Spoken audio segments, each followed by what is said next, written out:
About what is a critique, and some of the key terms that I'm sure you're familiar with from some of your debates and whatnot. So a critique is something that indirectly challenges the assumptions of the other side's argument. Okay, so if you read a critique of global warming, for example, most of the time you're not going to deny sort of the facts of global warming, that like it's occurring or that it's anthropocentric. You're going to challenge some assumption made in the 1AC, like it's a good idea to frame climate change in terms of an apocalypse or something like that. Okay, so what differentiates a critique from other arguments is not like it doesn't have uniqueness, or if you read it you're lazy, although those things are probably true. What differentiates it is that you're sort of trying to question something that's unspoken or unsaid, a part of the other team's argument that maybe you wouldn't normally acknowledge directly, basically. So in order to highlight that, I want to talk about two different ways that you can sort of view what happens in debate. The first of those is problem-solving theory, and this is what most affirmatives do. They sort of get up, they're like, here's what's going wrong in the status quo, here's how we're going to fix that. Okay, so problem-solving theory has a couple of key characteristics. First is that it takes the world as it is, as a given. Okay, so problem-solving theory doesn't say, like, is the state a legitimate actor, or should we use identity categories when crafting solutions to problems. Okay. It assumes that all the things that exist in the world are going to be that way, and that we should try and make those things function efficiently or smoothly.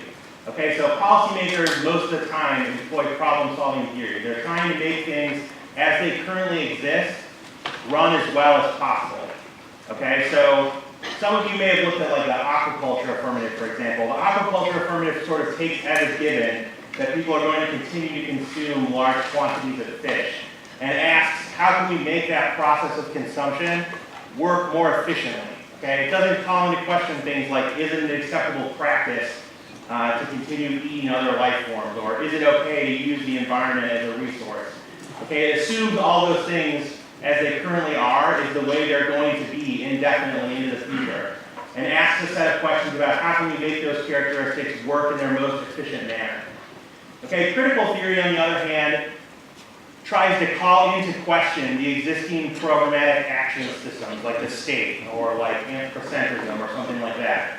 Okay, so two questions that you can always bear in mind with critical theory are for whom and for what purpose. Okay, for whom is a way of saying, who benefits from these sort of untested assumptions that are operating. Okay, so like in the system of anthropocentrism, it's fairly obvious. People benefit from assuming we're sort of the bright, shiny center of the universe. Okay, and using the natural world and other animals however we see fit. Okay, we're the ones who benefit from that. Other critique assumptions might not be as obvious as that. Okay, so like security, for example, the way that certain affirmatives talk about U.S. leadership, okay, people in the U.S. might not really think about how that operates and who benefits from that. Okay, but if you were a citizen from a different country, you'd have a very different perspective on U.S. leadership, because you don't benefit from the things the U.S. does in the world the way people in the United States do. Okay, so for whom is a way of asking who benefits from these assumptions either going unnoticed or from the systems constructed based on those assumptions. Okay, for what purpose is a way of recognizing that structures that exist right now didn't emerge naturally. Okay, so like many of you living in the post 9/11 world for the majority of your lives don't really have an idea of what life was like before that. Okay, so when you all came and flew here on through the airport, you had to take your shoes off, go through all these weird security checks, and you probably think that's the way things always were, that that's how security works. Okay, but in reality, those security practices were constructed in response to a specific event. Okay, so for what purpose is a way of getting at the idea that things are not in fact natural or inevitable, but are in fact contingent. Okay, contingent is just a fancy word that means based on circumstances. Okay, so a big thing that critiques try to do is point out that a lot of the things that we assume are natural about the world are in fact either cultural, like you live in a specific culture, or historically you live in a certain time period, contingent. Okay, and specifically critiques like capitalism call into question a lot of our normal assumptions about the way the economy functions. That is the economy in fact naturally and inevitably going to be a capitalist one? Or is that the way it is now constructed for some specific purpose? Okay, so most critiques you can understand through the lens of they're either asking the question for whom or for what purpose. So I want to go over a little bit of critique vocabulary to kind of give you a rubric to understand the concepts that we're going to talk about with capitalism. Okay, so let's talk about the word capitalism itself first. Okay, we're not going to get into like a huge, like economic theory discussion, so I'm just going to give you like the dirty bullet points of these things. Okay, capitalism, you can think about it, the way people discuss it is it's an economic system. Okay, so capitalism describes the way our economy or our system of exchange functions. Okay, and there are a few key characteristics of that. The first is ownership of private property. Okay, so ownership of private property means whatever it is, a resource, an idea, intellectual property, whatever you're talking about, okay, someone or some corporate entity owns that thing. Okay, and this is sort of the keystone of capitalism. In order to have a system of monetary exchange, you have to have a system of property rights. Okay, and so capitalism's primary emphasis is on protecting private property. Okay, two, related to that is that there's a system of free market exchange. Okay, in a free market, you can do whatever you want with your private property. Okay, you can sell it, you can give it away, you can destroy it if you want. The free market means you're free to do that without intervention by the government. Okay, the government can intervene in the market in a variety of ways. It can set, taxes, tariffs on imports, those kind of things. It can make it illegal to sell certain things if you can't sell your organs. The government can intervene in the market in a variety of ways, and generally, in the system of capitalism, there's limited, with the goal being almost zero, government intervention in the market. Okay? And then the final belief in capitalism is the belief in the rational actor model. Okay, a rational actor model says that individuals, whoever they are going to make decisions that maximize their own utility. Okay, in economic terms, utility means like money. Okay, so cream all the time. And what they're trying to say is that we can predict the behavior of people by assuming that they're going to act in a certain way. Okay, so when you price your products, if you're a vendor, okay, you try and figure out how much money are people going to pay for this, and you set your price based on it. How you figure out how much money they're going to spend is based on the rational actor model. Obviously, no one's going to pay $1 billion for something that's not worth it. That's very common. Okay?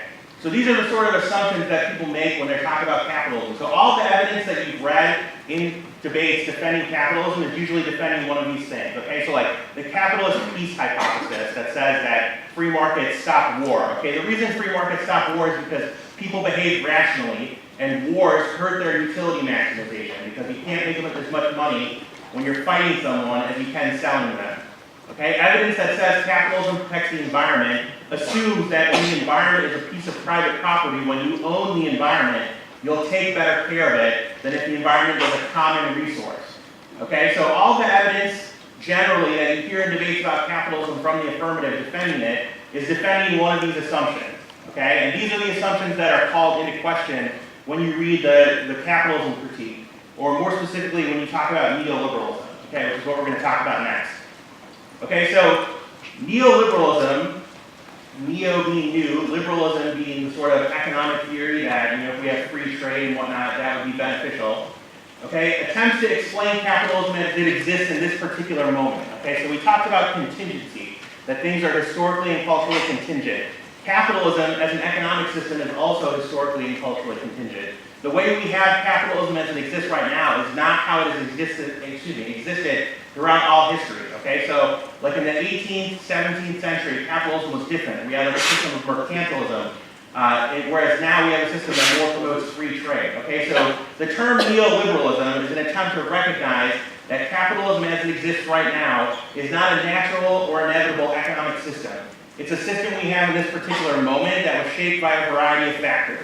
Okay? And the critique of capitalism or neoliberalism tries to challenge the assumptions behind capitalism that we just discussed. Okay? So let's go through a couple of them. So the first is that private property, okay, is like the ideal. That we should have a system of private property and then you should be able to do, kind of whatever you want with your property. Okay? So one of the things neoliberalism calls into question is how does property become private? Okay? How do things move from the public sector to the private sector? Okay, so maybe if you watch like any news show recently, there's been a lot of debates about what the federal government should do vis-a-vis healthcare. Okay, should healthcare be a public good or a private good? Okay, the people who think healthcare should be a for-profit industry, okay, are defending the capitalist or neoliberal model of healthcare. People who think the government should run healthcare, okay, are arguing against that. Okay, same with any other sector, like the post office. People who think that we should get rid of the post office and just have businesses deal with the mail. Okay, that's an example of privatization. So the critique of neoliberalism is calling into question those moves towards privatization. It's saying for whom and for what purpose. Okay, in the instance of healthcare, those questions are really easy to answer. Okay, who does private, non-public healthcare serve? Well, obviously things like insurance companies, obviously for-profit doctor services. Okay, who would be served more by public? Well, theoretically, the public, right? People who are not in those specific industries would be served by it. Okay, there should be a free market of exchange. Okay, one of the key things that neoliberalism, as opposed to the term capitalism, points out is the concept of government intervention is historically contingent. Okay, and what we mean by government intervention changes over time. Okay, so right now, when people talk about things like free trade agreements, for example, most people think free trade agreements represents capitalism as an economic system. Okay, what proponents of the term neoliberalism are trying to point out is that free trade agreements are not purely an economic mechanism, that there's a political aspect to them. Okay, so on that last slide it said capitalism is an economic system. That idea itself, that capitalism is exclusively economic, is one of the assumptions that's called into question by proponents of the neoliberalism critique. Okay, their whole point is the belief that capitalism is solely an economic theory is for someone and for some purpose. Okay, it naturalizes capitalism as something that's not political. Okay, so maybe you've heard the term depoliticize. If you've ever read, unfortunately, a Zizek card or something like that. Okay, what that term depoliticize means is that we don't think about economics as something political. We don't think that economics is something that people are trying to advance for their own narrow agenda. We think capitalism as a system functions naturally. And so proponents of the term neoliberalism want you to think about the idea that economics and politics can't be separated in that way. Okay, so to get back to trade agreements, we think trade agreements promote a free market of exchange, when in reality, trade agreements are usually advanced for someone and for some purpose. Okay, so on last year's Latin America topic, you may have talked about like NAFTA, for instance. NAFTA didn't really truly create free trade where there's an even playing field, okay? It has things like environmental and labor protections that make it so that certain industries benefit on both sides of the border at the expense of their counterparts on the other side of the border, okay? And so political input on trade agreements, like lobbying groups trying to get their own little protections, okay, make it so that alleged free trade proposals don't actually promote free trade, according to proponents of neoliberalism. Okay, so what they're saying is that we need to recognize that things like the free market, okay, are only free from a certain perspective. And when we call that perspective into question, okay, that's what the process of critique is about. So what would be an example of it on this topic, okay? So you have two apps in your packet. You have the offshore wind app and you have the aquaculture app. So let's talk about them each in turn. So the offshore wind app says we need to develop a strong manufacturing sector in the U.S. by promoting offshore renewables, okay, and that's vital to our economic growth. Okay? What a proponent of the critique of neoliberalism would say about that kind of affirmative is a couple of things. They'd say first, the idea that economic growth is a disincentive to conflict is not a neutral assumption. Okay? Obviously, if you're someone who benefits from economic growth, someone in the U.S. is like a wealthy industrialist, you have an incentive to promote that idea, to make people believe that economic growth for the U.S. is in the global interest. Okay, when in reality, if you're someone who's poor, living in a third world country on $1 a day, economic growth in the U.S. due to wind farms probably doesn't matter to you that much. Okay, so the affirmative would like you to believe that when they get up and read their 1AC, they're presenting to you a set of facts. Fact 1, the U.S. economy is declining. Fact 2, rapid growth is key to U.S. leadership and peace. Okay, and what the critique would say in this instance is that those alleged facts rely on a series of neoliberal assumptions, and those assumptions are wrong. Okay, in the instance of aquaculture, the affirmative is saying the U.S. needs to create some sort of new system for increasing the amount of available fish that we have. Okay, what the critique would say is that fish is a global commodity. Okay, there's a global market for fish already. And when things like U.S. subsidies for aquaculture exist, that actually comes at the expense of someone else, okay? So, like, if any of you have ever seen the movie Captain Phillips or read anything about Somali pirates, okay? Somali pirates didn't emerge out of a vacuum. They weren't a natural or inevitable result. Okay, what happened is when the Somali state collapsed and couldn't enforce environmental regulations anymore, okay, fishing companies from the Western world, predominantly Europe, went into Somali waters and just took all the fish with huge trawlers. Okay, and that left nothing for the people to do other than to resort to piracy. Okay, and so when things like aquaculture happen in the U.S., while we may think, great, the price of fish for us declines, that's a good thing. Okay, that action in and of itself has ramifications globally on all people that are currently, rely on fish for some sort of income. Okay, and so what the critique says is we need to call into question things like who benefits. When the affirmative reads their advantage, what groups are they really talking about gaining the benefit from this? And is that actually something that would be, in fact, a benefit?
Okay, so we've been through this crisis, and there are all sorts of explanatory formats out there, and it's interesting to look at the different genres. One genre is that it's all about human frailty. I mean, Alan Greenspan took refuge in the fact that it's human nature. He said you can't do anything about that. But there's a whole world of explanations that kind of say it's the predatory instincts, it's the instincts for mastery, it's the delusions of investors and greed and all the rest of it. So there's a whole range of discussion of that. And of course, the more we learn about the daily practices on Wall Street, we kind of figure there's a great deal of truth in all of that. The second genre is that there's institutional failures. The regulators are asleep at the switch, the shadow banking system innovated outside of their purview, etc., etc., etc., and therefore institutions have to be reconfigured, and it has to be a global effort by the G20, something of that kind. So we can look at the institutional level and say that has failed and that has to be reconfigured. The third genre is to say everybody was obsessed with a false theory. They read too much Hayek and believed in the efficiency of markets, and it's time we actually got back to something like Keynes, or we took seriously Hyman Minsky's theory about the inherent instability of financial activities. The next genre is that it has cultural origins. Now, we don't hear that much in the United States, but if you were in Germany and France, there are many people there who kind of say this is an Anglo-Saxon disease, and it's nothing to do with us. I happened to be in Brazil when it was going on, and Lula was kind of saying, well, first off he was saying, oh, thank God the United States is being disciplined by the equivalent of the IMF. We've been through it 8 times in the last 25 years, and now it's their turn. Fantastic, said Lula, and all the Latin Americans I knew, until it hit them, which it does, and then they kind of changed their tune a little bit. So it was a kind of a way in which it became cultural, and you can see that, by the way, in which this whole Greek thing is being handled, where the German press is saying, well, it's the Greek character, it's defects in the Greek character, and there's a lot of rather nasty stuff going on around that, but actually there are some cultural features which have led into it. For instance, the US fascination with home ownership, which is supposedly a deep cultural value, so 67, 68% of US households are home owners, 22% in Switzerland. Of course, it's a cultural value in the United States, it's been supported by the mortgage interest tax deduction, which is a huge subsidy. It's been promoted since the 1930s, very explicitly in the 1930s, built up because the theory was that getting incumbent homeowners don't go on strike.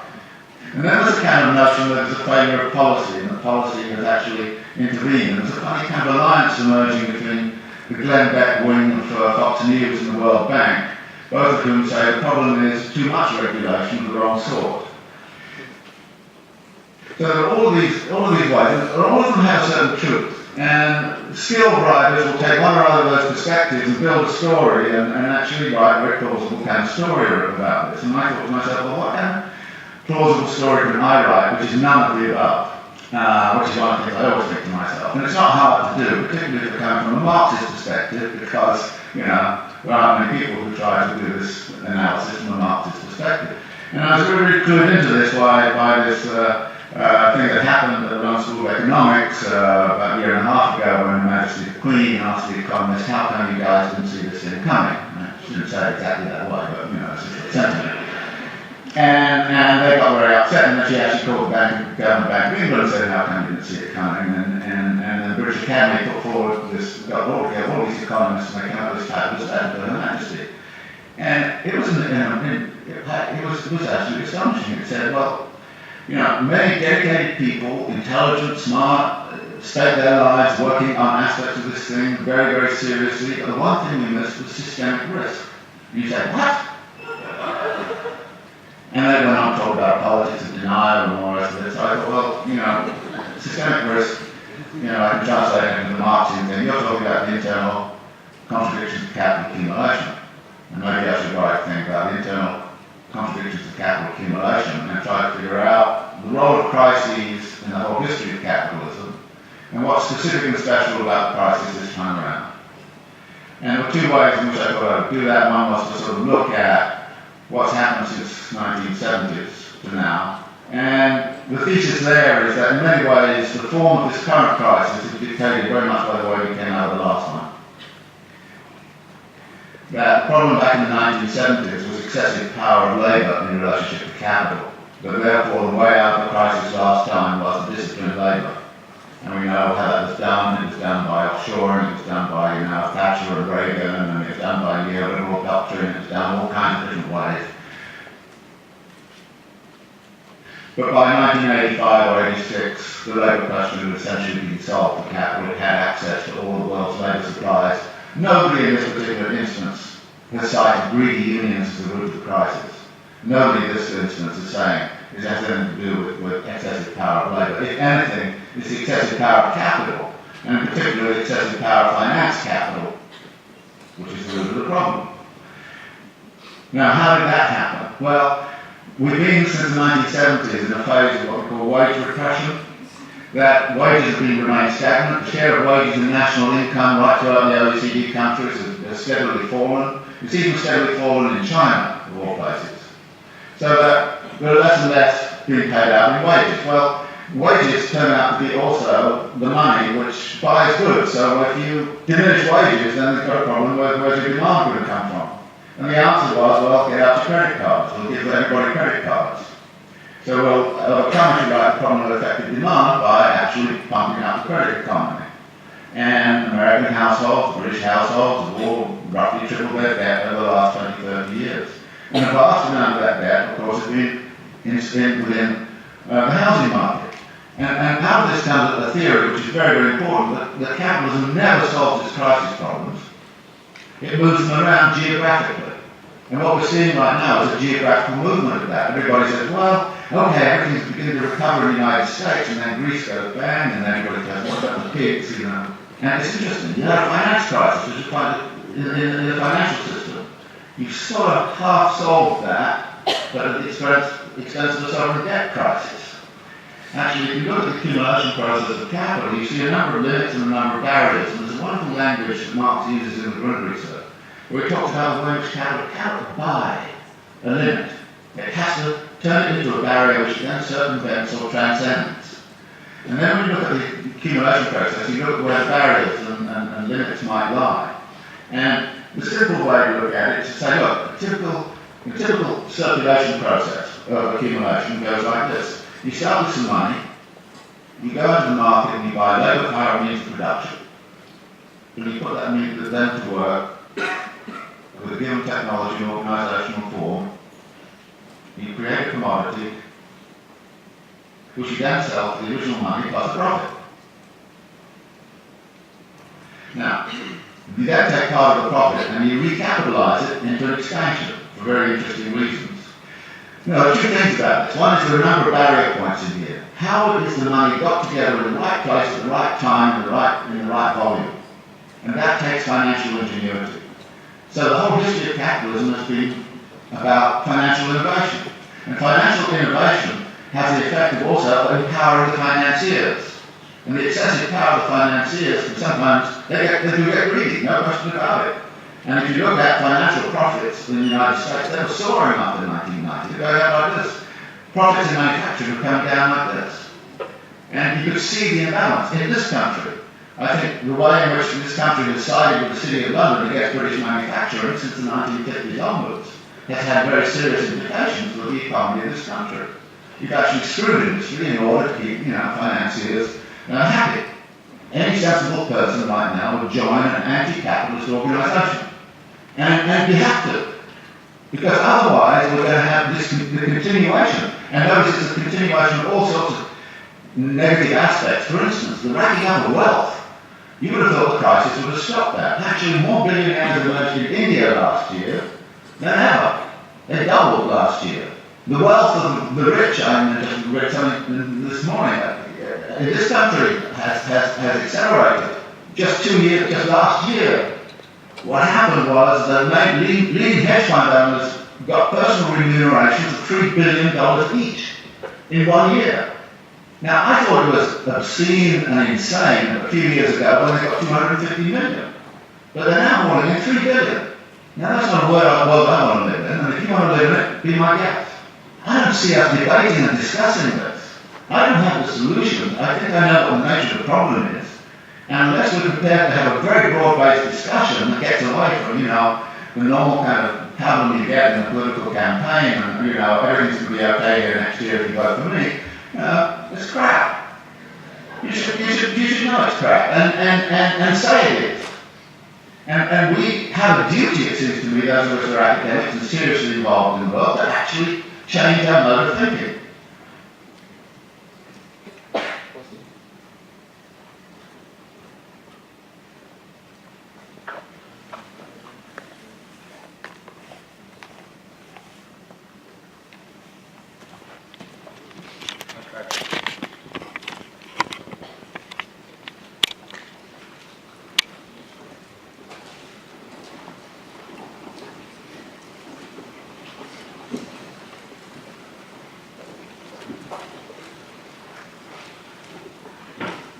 So that video kind of put into practice how critical theory works not just in debate, but in the actual economic and political spheres. Isolated some of the problems, indicted the way that we have problems, that we exercise our problem-solving skills, indicted the idea of the things that we actually take as a given, engaged in a form of critical thinking. And much like a debate, didn't really have the answer, correct? The alternative was not convincing. But said that these type of discussions need to happen and need to proliferate, otherwise we'll engage in more error replication. So it's great video resource, and I'll post it somewhere so that you all can revisit it. And there's a lot of clips like that that explain some of the differences between a capitalist model of economics and political systems and alternatives. We're going to shift now to kind of some strategy. Okay, you've gotten a background now of what capitalism is, what the neoliberal phase of capitalism is. Now we're going to try and shift to some strategy in the context of winning a cap debate. First, a short little history. So I won't go back to Marx, but in terms of our country, very much founded on the idea of capitalism. Here, this joke says, religious freedom is my immediate goal, but my long-range plan is to go into real estate. Kind of indicting the idea that the United States was founded on the idea of religious freedom and more the ability to create wealth and to protect wealth. In fact, if you look, where do you see these words from? That among these are life, liberty, and the pursuit of happiness, that to secure these rights, governments are instituted among men. Okay. The pursuit of, does anyone know where those phrases came from?